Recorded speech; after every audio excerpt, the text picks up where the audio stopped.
এখানে কয়েকজন যারা চাকরি করে কিছু কিছু হাসিনার ফ্যাসিস্টদের দালাল আছে, তারা তারা এটা নিয়ে একটা ষড়যন্ত্র করতে পারে।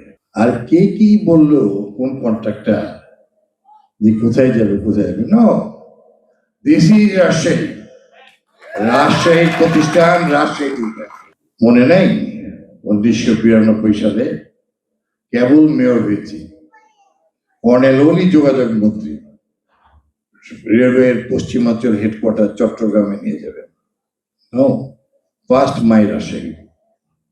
আমি অনশন করেছি রানিং মেয়র গভর্নমেন্টে থাকা অবস্থায়, আমি মিছিল করেছি, মিটিং করেছি। আমি জানি কর্নেল ওলি অনেক শক্তিশালী, গভর্নমেন্টের সেকেন্ড থার্ড পজিশন অবস্থা। আমি মাথা নামাইনি, বলেছিলাম যে মোড়ে পড়ে থাকবো গেটের সামনে, পশ্চিমাঞ্চল রেল যাবে না, যায়নি, আজও আছে। নেস্কো কেন, কোনো কিছু রাজশাহী থেকে যাবে না, রাজশাহী বাই ফার্স্ট। আমি জানি আমার কাছে মন্ত্রিত্ব, এমপি, মেয়র বড় জিনিস নয়। এই মাটিতে আমার জন্ম, এই মাটিতে আমার মৃত্যু হবে। আপনারা হাসি মুখে আমাকে মাটির তলে দিয়ে আসবেন, এটাই আমার আকাঙ্ক্ষা, এটাই আমার চাওয়া, কোনো কিছু নেই। আল্লাহ আমাকে অনেক সম্মান দিয়েছে। আর এগুলো কোন কন্ট্রাক্টের ইন্টারেস্টে, কে কোথায় কি করবে, কি দাদা ভাই, we're elected leader here, I have more responsibility.